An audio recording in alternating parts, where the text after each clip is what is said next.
Hello friends, good morning. आज हम class 8th की चैप्टर नंबर 8 करने वाले हैं, सेल स्ट्रक्चर एंड फंक्शंस। दोस्तों, अगर आपको ये वीडियो अच्छा लगे तो इसे लाइक करें, शेयर एंड सब्सक्राइब करें। चलिए स्टार्ट करते हैं। Cell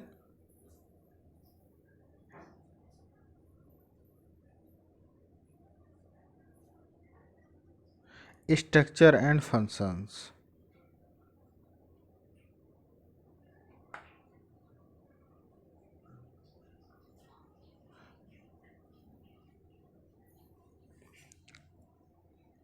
You have already learned that things around us are either living or non-living। जो हमारे चारों तरफ हैं, जो हमारे एनवायरनमेंट में हैं, या तो वो लिविंग है या वो नॉन लिविंग है ना। जितनी भी चीज़ें हैं, अब जैसे आप समझो कि हर चीज़ की एक यूनिट होती है। जैसे एक आप बिल्डिंग बनाओगे तो सबसे बेसिक यूनिट उसमें कौन सी चीज़ होगी? ईंट या कंक्रीट, है ना, या सीमेंट। बेसिक यूनिट है ना।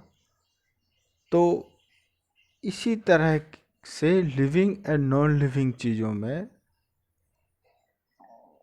सेल बहुत ही इम्पोर्टेंट रोल प्ले करती है।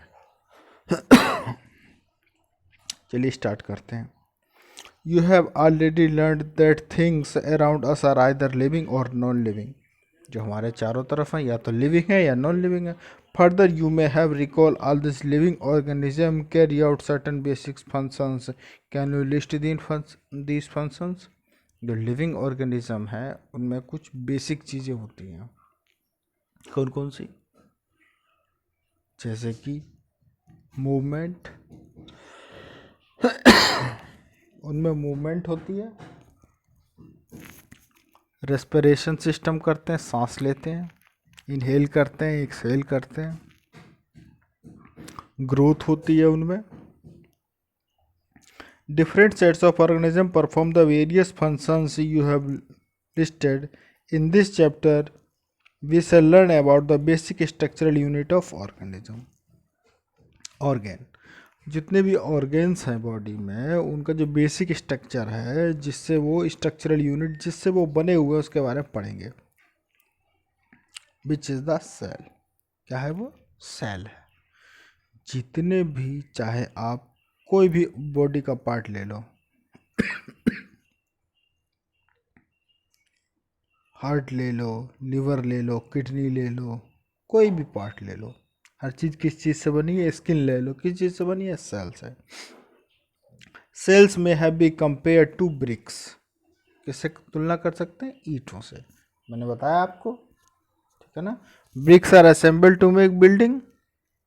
जिस तरह से बिल्डिंग को बनाने के लिए ब्रिक्स चाहिए, similarly cells are assembled to make the body of every organism. ठीक, अब इसकी कैसे खोज हुई ये देखते हैं। रॉबर्ट हुक, ये याद करेंगे, in 1665 observe the slices cork. Similar a simple magnifying device. Cork is a part of the bark of a tree, है ना। कॉर्क आपने देखा होगा, जो बच्चे बड़े हो जाओगे तो लैब में आप जाओगे या आप 8th क्लास की लैब में जाओगे तो देखोगे कॉर्क लगा रहता है हर एक। जैसे सल्फ्यूरिक एसिड रखा हुआ है किसी उसमें, ग्लास के एक बर्तन टाइप में होता है, तो उसके मुंह पे लगाने के लिए कॉर्क का इस्तेमाल करते हैं, है ना। He took thin slices of cork and observed them under the microscope. He noticed partitioned boxes of the compartment in the cork slice। देखिए ये ना, तो इसकी खोज किसने की थी? कौन डिस्कवर्ड किसने की थी? Robert Hooke. किसने खोज की थी? रॉबर्ट हुक ने।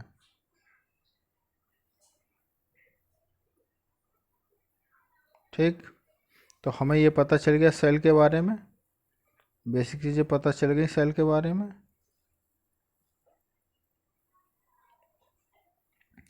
अब हम आगे बढ़ते हैं।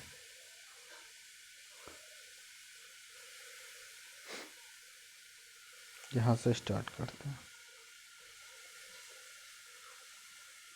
किस तरह से ये सेल जो हैं ये दिखते कैसे हैं ये देखते हैं।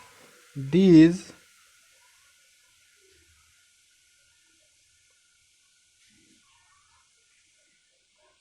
बॉक्सेस, जो बॉक्सेस की तरह होते हैं, appeared like a honeycomb. He also noticed that one box was separated from the other by a wall partition. एक जो है बॉक्स वो दूसरे से किसके द्वारा होता है, पार्टीशनड होता है। Who coined the term cell for each boxes. जैसे मान लो ये हुआ, फिर ये हुआ, तो इसके बीच में वॉल है, तो हर एक को इसने क्या कहा, सेल कहा। किसने, रॉबर्ट हुक ने। What Hook observed boxes as cell in the cork were actually dead cells. कैसे सेल्स से, डेड सेल्स, मरे हुए सेल्स थे। Cells of living organism could be observed only after the discovery of improved microscopes. अब जब ये बहुत छोटे छोटे होते हैं, इन्हें देखने के लिए क्या नॉर्मल माइक्रोस्कोप से नहीं देखा जा सकता था उस टाइम पे, तो इम्प्रूव्ड माइक्रोस्कोप की खोज हुई। कब हुई? Very little was known about the cell for the next 150 years after the Robert Hooke observes. Today we know a lot of about the cell structure and functions. आज हम बहुत अच्छी तरह जानते हैं इनका स्ट्रक्चर कैसा है, ये किस तरह से काम करते हैं। Because of improved microscope having high magnification, कोई बहुत सी छोटी छोटी चीज़ को हाई मैग्नीफाई करके देखा जा सकता है इम्प्रूव्ड माइक्रोस्कोप से। अब सेल क्या है, ठीक, अब इसे हम अपनी नोटबुक में लिख लेंगे और याद भी करेंगे, है ना। लिविंग, अब लिखेंगे द लिविंग ऑर्गेनिज्म और बेसिक स्ट्रक्चरल यूनिट क्या है, सेल है। The building through build the similar bricks have different designs, shapes and sizes. Similarly, in the living world organism different from one another, all are made of the cells. Cells in the living organism are complex living structure unlike non-living bricks. तो ये ज़्यादा complex होते हैं, living organism में क्या होती है, चीज़ें ज़्यादा कॉम्प्लेक्स होती हैं।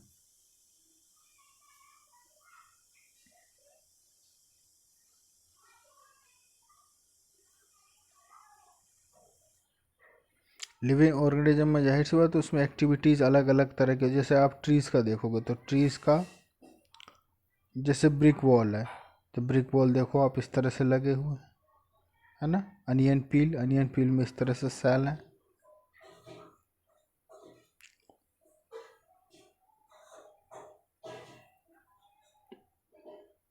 Organism show variety of cell number, shape and size, तो उनकी वेराइटीज़ अलग अलग होती हैं, सेल की नंबर अलग अलग है, शेप अलग अलग है। सभी जानवरों की, जंतु की, लिविंग सेलू जो भी लिविंग ऑर्गेनिज्म है उनके अलग अलग हैं। How do the scientist observe the study of living cell? They use microscope which magnify objects.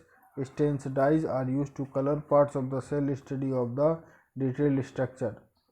ठीक, there are millions of living organism, millions हैं। They are different shapes and size. The organs also vary in the shape, size and number of cells. Let us study about the, ठीक है, number क्या है, कितने number, किस जानवर में कितने नंबर होंगे ये हम डिफाइन नहीं कर सकते, वेरी करेगा, शेप साइज, है ना। Can you guess the number of cell in a tall tree? In a huge animal like the elephant the number runs into the billions and trillions. Human body has trillions of cells which vary in shapes and size. Different group of cells perform the variety of functions. तो आप number इनका define नहीं कर सकते कि कितने number का होगा।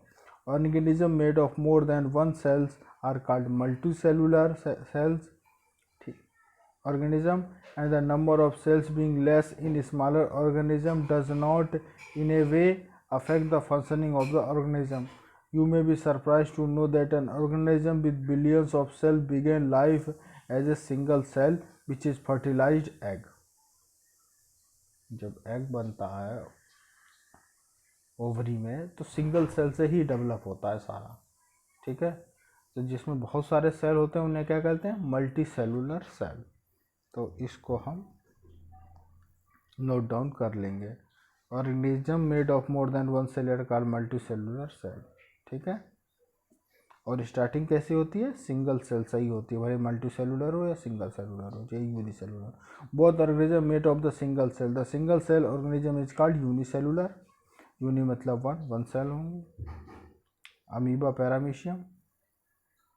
A single cell organism perform all necessary functions that multi organism perform. A single cell organism like the amoeba captures and digests food, respires, excretes, grows and reproduces. Similar functions in the multicellular organism are carried out by a group of specialized cells forming different tissues. Tissues in turn form the organs. जब किसी unicellular में एक cell होगा तो वही सारे काम करेगा, चाहे सांस लेना हो, खाना बनाना हो, एक्सक्रीशन करना हो, ठीक है ना, ग्रोथ करना हो, रिप्रोड्यूस करना हो, सभी वन करेगा, वन सिंगल सेल ही करेगा। लेकिन जो मल्टी सेलुलर सेल होंगे उसमें क्या होगा कि अलग अलग सेल अलग अलग तरह के काम करेंगे, अलग अलग सेल अलग अलग तरह के काम करेंगे। ठीक है ना, ये हम याद कर लेंगे। Functions in the multi cellular organism are carried out by groups of specialised cell, specialised होंगे सेल्स फॉर्मिंग डिफरेंट। अब वो सेल क्या करेंगे, टिश्यू का फॉर्म करेंगे, है ना, टिश्यूज बन जाएंगी। और टिश्यू क्या मिलके करेंगी, बॉडी का निर्माण कर देंगी। तो हम यहाँ देख सकते हैं कि देखिए ये सेल्स हैं,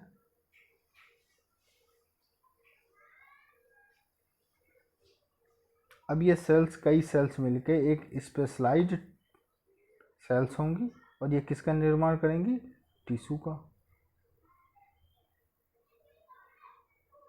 और कई सेल हैं तो इन्होंने एक अलग टिश्यू का निर्माण कर लिया। और ये कई टिश्यू मिलकर क्या करेंगे, ऑर्गन का निर्माण कर देंगे। अब बॉडी में कई ऑर्गन्स होंगे, कई ऑर्गन्स का निर्माण करके क्या कर देंगे, ह्यूमन बीइंग का निर्माण कर देंगे, कोई भी लिविंग ऑर्गेनिज्म का निर्माण कर देंगे, है ना।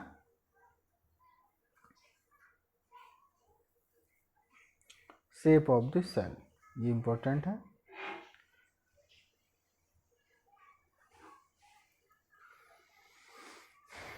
अब देखो हर सेल जो है, शेप जो है हर एक ऑर्गेनिज्म की अलग अलग होगी, अभी देखेंगे।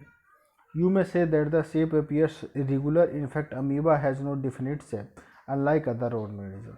कोई इसका एक डेफिनेट जो है वो शेप नहीं, it keep on changing its shape, observe and projection of varying length protruding out its body. These are called pseudopodia. Pseudo means false, podia means feet. As you learned from the class 7, these projections appear and disappear as amoeba moves or feeds.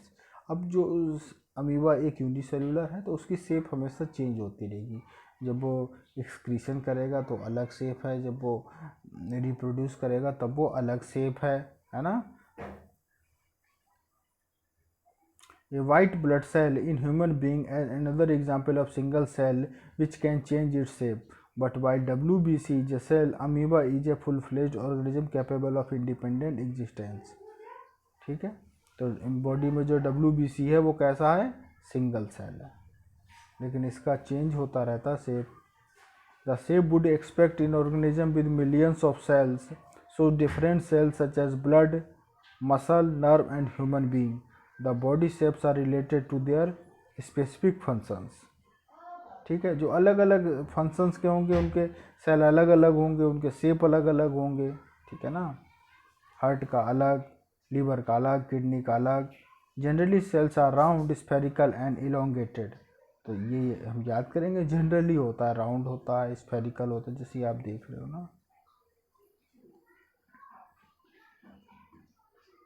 ये देखो, ये red blood का है।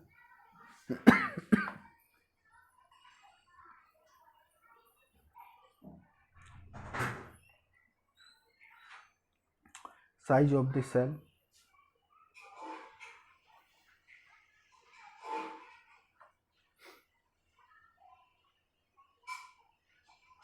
कितना हो सकता है, छोटा से छोटा हो सकता है, smallest small as a millionth of a metre, 1 metre का मिलियंथ पार्ट, और may be large as few centimetre, वो छोटे छोटे होते हैं। However the most of the cell are microscopic in size.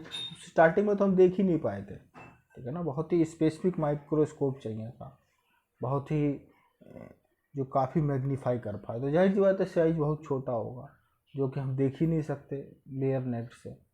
Normal microscope भी नहीं देख सकता, तो उसकी साइज क्या होगा कि मीटर का 1 मिलियंथ पार्ट होगा। और बड़े से बड़े किसी और जानवर का, किसी और जंतु का देख लें तो भाई फ्यू सेंटीमीटर का हो सकता है, इससे ज़्यादा कुछ नहीं है। They need to enlarge magnifying by macro, the smallest cell is 0.1 to 0.5 micrometre in bacteria. Bacteria में सेल कितना होता है 0.1 to 0.5 micrometre bacteria. The largest cell measuring 170 mm into 130 mm is the egg of an ostrich। तो ये हो गया GS का question, ये हम लोग क्या करेंगे लर्न कर लेंगे। तो सबसे छोटा किस में होता है बैक्टीरिया में, और सबसे बड़ा किस में होता है ऑस्ट्रिच में, शुतुरमुर्ग में। शुतुरमुर्ग के अंडे का सेल सबसे बड़ा होता है। ये इम्पोर्टेंट है कंपटीशन वाले बच्चों के लिए, और नॉर्मल भी हमें जब नॉलेज बढ़ानी है तो भाई हमें ये चीज़ें तो करनी ही पड़ेंगी।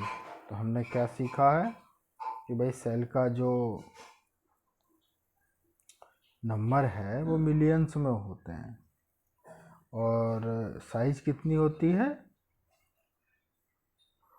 ठीक है ना, बहुत ही छोटे।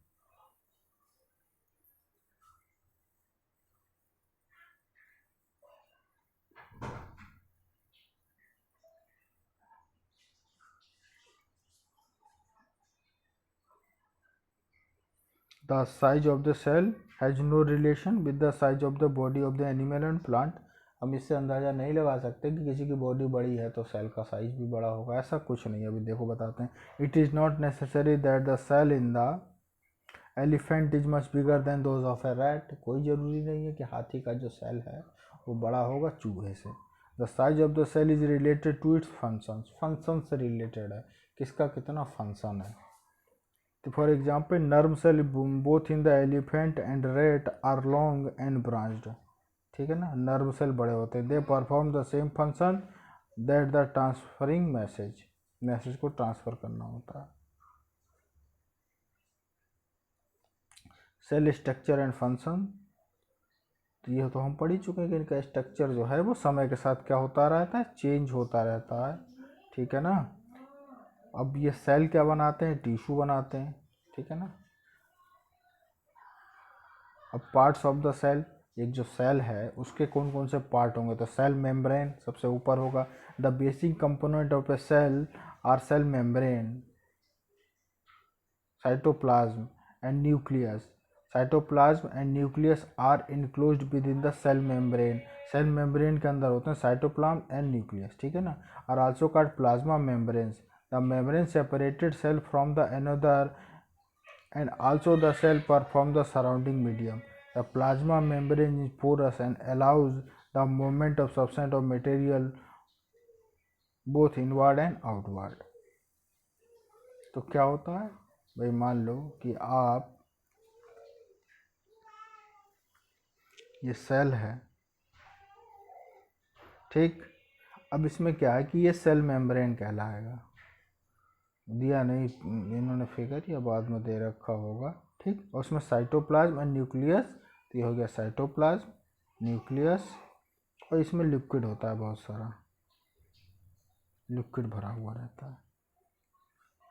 और इसकी पोरस होता है, जो भी चीज़ की ज़रूरत होती है वो इसके अंदर जाती है, और जो चीज़ एक्स्ट्रा हो जाती है वो चीज़ बाहर निकल जाती है।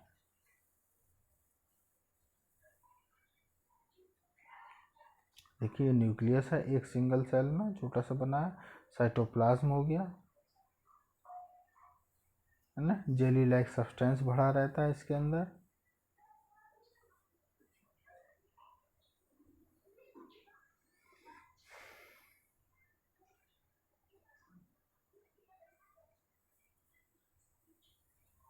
ये हो गया, देखिए न्यूक्लियस है, साइटोप्लाज्म है। अब साइटोप्लाज्म के बारे में पढ़ लेते हैं।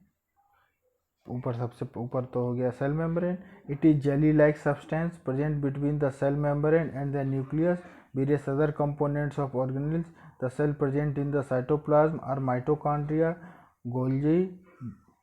Golgi bodies, ribosomes etcetera. ये और पार्ट हैं और ये डिटेल में है, लेकिन अगर 8th क्लास के हिसाब से कहा जाए तो सेल जो है सबसे स्ट्रक्चर को पूछे तो सबसे ऊपर सेल मेम्ब्रेन है, फिर उसके अंदर क्या है साइटोप्लाज्म एंड न्यूक्लियस। साइटोप्लाज्म क्या है, चिपचिपा जो है एक लिक्विड टाइप में है, आप कहीं बना सकते हो कि लिक्विड टाइप में हो गया चारों तरफ फैला हुआ। और फिर न्यूक्लियस है, हर एक छोटे पार्ट में एक न्यूक्लियस जरूर होगा, जो न्यूक्लियस मतलब सेंटर पॉइंट। न्यूक्लियस क्या है, it is an important component of the living cell, it is generally spherical and located at the centre of the cell, it can be stained and seen easily with the help of a microscope, microscope के द्वारा देखा जा सकता है। Cell के कितने होगा, centre point पे होगा। Nucleus separated from the cytoplasm by a membranes called the nuclear membrane, separate होते हैं तो उन्हें बनाया था मैंने। This membrane is also porous and allows the movement of material between the cytoplasm and inside the nucleus, उनके बीच में भी स्थानांतरण होता रहता है। और बाहर जो सेल वॉल है वहाँ से भी लिक्विड का होता रहता है। With in a microscope of a higher magnification we can see a smaller spherical body in the nucleus, it is called nucleolus. तो न्यूक्लियस की भी अपनी एक बॉडी होगी, पॉइंट पे है ना वो, तभी तो अलग है उससे, किससे, साइटोप्लाज्म से। In addition nucleus contain thread like structure called chromosomes, these carry genes. अब देखो आपने सुना होगा कि जो ह्यूमन बींग है इसमें क्रोमोसोम्स होते हैं, they carry genes and help inheritance of transfer of character from parents to the offerings। Parents के द्वारा जो बच्चों में जो गुण जाते हैं उनके जो हैबिट जो भी इनहेरिट करते हैं हम अपने बहुत सारी चीज़ों को, जैसे कि लंबाई हो गई और बहुत सारी चीज़ें होती हैं जो कि माता पिता के द्वारा बच्चों को इनहेरिट की जाती है, तो वो किसके द्वारा होती है, क्रोमोसोम्स के द्वारा।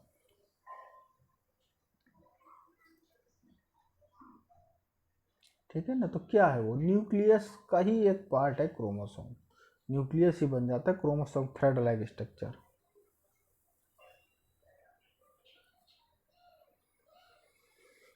Nucleus in addition to the role of inheritance acts control centre of the activities of the cell, centre में है तो उसका जाहिर सी बात एक्टिविटीज में न्यूक्लियस का सेंट्रल पॉइंट है पूरे सेल में।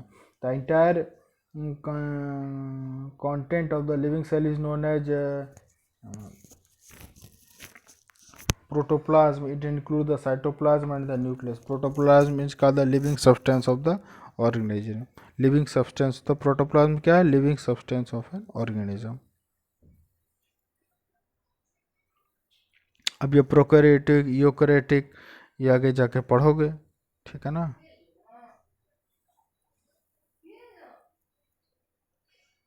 While observing the onion cell under the microscope, did you notice the blank looking structure of the cytoplasm? It is called vacuole।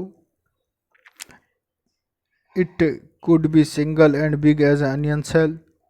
Cheek cell have similar vacuoles large, मतलब जो ऊपरी part पे होते हैं वो सेल की बात चल रही है, जैसे स्किन हो गया, प्याज के ऊपर की स्किन की हो गई, ऐसे क्या बोलते हैं, vacuole. Vacuoles in animal cell are much smaller. You might have noticed several small colored bodies of the cytoplasm of the cells of the Tradescantia leaf। They are scattered in the cytoplasm leaf cells। These are called plastids। They are different colors, some of them contains green pigment called chlorophyll। अब ये plastids जिन colourful होते हैं, तो colourful किसके होते हैं, cell, trees के colourful cell होते हैं। Green coloured plastids are called chloroplastids. They provide green colour to the leaves, है ना। क्लोरोप्लास्ट क्या करते हैं, ग्रीन कलर प्रोवाइड करते हैं लीव्स को, तो ये भी सेल का ही काम है। दे may recall that chlorophyll in the chloroplasts of the leaf is essential for photosynthesis। तो पढ़ चुके हम कि फोटोसिंथेसिस के लिए क्या जरूरी है, क्या जरूरी है, क्लोरोप्लास्ट। क्लोरोप्लास्ट में क्या होता है, chlorophyll. Plant and animal cell, तो जाहिर सी बात है अभी आप देखोगे कि plant cell and animal cell, तो सेल मेम्ब्रेन प्लांट सेल में क्या होता है, प्रेजेंट होता है, और एनिमल सेल में भी प्रेजेंट होता है। सेल वॉल प्लांट सेल में प्रेजेंट है और एनिमल सेल में एब्सेंट है। ठीक, आगे जाके और आप इन क्लासेस में nucleus, nuclear membrane, cytoplasm, plastid, vacuole ये सब देखोगे। अब इसको सेल वॉल में देखो, एक प्रेजेंट है और एक एब्सेंट है, इसको हम कैसे याद कर सकते हैं। प्लांट सेल में क्या है कि ये सेल वॉल की वजह से ये प्लांट के जो आप देखते हो कि ये ऊपर का जो पोर्शन है वो तने हैं और चीज़ें हैं काफ़ी मजबूत होती हैं, काफ़ी हार्ड होती हैं। तो सेल वॉल प्रेजेंट है, वॉल है, वॉल मीन्स दीवार, ये याद करने का तरीका। तो प्रेजेंट है इसीलिए तो है हार्ड। और इंसान या जानवर की जो स्किन है वो थोड़ी सॉफ्ट होती है, तो इसमें सेल वॉल क्या है, एब्सेंट है। इसे आप याद रख सकते हो। अब रिवाइज कर लेते हैं थोड़ा। सेल पढ़ ही लिया हमने, सेल मेम्ब्रेन ऊपर होता है, सेल वॉल अभी बताया मैंने, क्लोरोप्लास्ट, क्लोरोप्लास्ट तो जानते हो सेल मेम्ब्रेन की वजह से क्लोरोप्लास्ट फिर क्लोरोफिल का काम करते हैं ट्रीज में। क्रोमोसोम वो न्यूक्लियस होता है, थ्रेड लाइक स्ट्रक्चर हो जाता है तो क्रोमोसोम। साइटोप्लाज्म और ये है उसी में है सेल में। यूकैरियोटिक, प्रोकैरियोटिक ये आगे जाके पढ़ोगे आप। जीन वही thread like structure, chromosome, gene. Multi cellular एक यूनिसेलुलर होते हैं जैसे अमीबा, पैरामीशियम। मल्टी सेलुलर जैसे हम लोग हैं, ज़्यादातर जानवर मल्टी सेलुलर ही होते हैं। न्यूक्लियस हो गया, ऑर्गेन, ऑर्गेंटलीज, ठीक। प्लाज्मा मेम्ब्रेन्स, प्लाज्मा क्या होता है, वो जो चिपचिपा पदार्थ सेल में होता है। प्लास्टिड्स, ठीक, प्लास्टिड्स सेल में ही होता है। प्रोकैरियोट्स, यूकैरियोट्स ये सब सेल में होते हैं। टिश्यूज़ क्या होता है, बहुत सारे सेल मिलके क्या बना लेते हैं, टिश्यूज़, और बहुत सारे टिश्यूज़ मिलके क्या बना लेते हैं, organs. Unicellular nucleus, white blood cell, WBC, RBC, RBC का हमने पढ़ा था, रेड लाइक स्ट्रक्चर होता है। अब एक बार रिवीजन कर लेते हैं। और organism are made of smaller parts called organs, पता है हमें ऑर्गन से ही बनते हैं। Organs are made of still smaller parts, smallest living part of an organism is called cell. ठीक, सेल से बनते। सेल की खोज किसने की थी, रॉबर्ट हुक ने 1665। Cell exhibit variety of shapes and size, पता हमें variety of shapes and size, लेकिन ज़्यादातर नॉर्मल साइज क्या होते हैं, राउंड लाइक स्ट्रक्चर होते हैं, ठीक है ना, शेप राउंड लाइक होते हैं। साइज कितने हो जाते हैं बताया मैंने कि 1 मिलियंथ सेंटीमीटर भी हो जाते हैं, है ना, बताया। और बड़े से फ्यू सेंटीमीटर तक हो जाते हैं। सबसे बड़े किसका सेल होता है, ऑस्ट्रिच का। सबसे छोटा किसका होता है, बैक्टीरिया का, बता दिया था। The number of cells also varies from organism to organism, पता है, ठीक। Some cells are big enough to be seen with unaided eyes, hen's egg is an example, ठीक। Some organism is single cell while others are contain large number of cell, ठीक है। Unicellular, multi cellular बताया उन्होंने। The single cell of unicellular organism performs all basic functions performed by the variety of sales multi cellular organism. जब एक single cellular living organism है तो सारे काम तो करने पड़ेंगे, चाहे रिप्रोड्यूशन हो, चाहे इनहेल हो, एक सेल हो, सारे। The cell has 3 main part, the cell membrane, ये मेन पार्ट सेल मेम्ब्रेन सबसे ऊपर का हो गया। फिर अंदर का क्या होगा, cytoplasm which contain smaller component of organelles, and nucleus, ठीक है। Nucleus is separated by cytoplasm bye nuclear membranes, जाहिर सी बात है, न्यूक्लियस और साइटोप्लाज्म दोनों एक दूसरे से अलग कैसे होंगे, जो न्यूक्लियस के ऊपर मेम्ब्रेन होगा उसके ऊपर भी मेम्ब्रेन होता है, परत सी चढ़ी रहती है। Cell without well organised nucleus, cell without well organised nucleus lacking nuclear membranes are called prokaryotic cell। और प्लांट, प्रोकैरियोटिक सेल हो गया। Plant cell differ from animal cell having additional layer around the cell membranes term as cell wall, cell wall बताया तो भाई कठोर हो जाते हैं, एडिशनल है उनमें।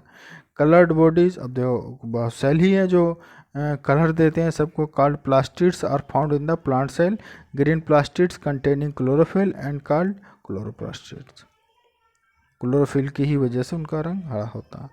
Plant cell has a big central vacuole unlike a member of a small vacuole in animal cells. तो प्लांट का जाहिर सी होती है वैक्यूल क्या है, बड़ा है, और एनिमल का क्या है, छोटा। ठीक है, फिर थैंक यू वेरी मच। और अगर आपको ये वीडियो अच्छा लगा हो तो आप इसे लाइक शेयर एंड सब्सक्राइब कर दें। और दोस्तों, इसको रिवाइज करते रहे, बिना रिवीजन के ये चीज़ें पक्की आपकी नहीं हो पाएंगी। आप इन्हें रिवाइज करें, एक बार और वीडियो को देखें।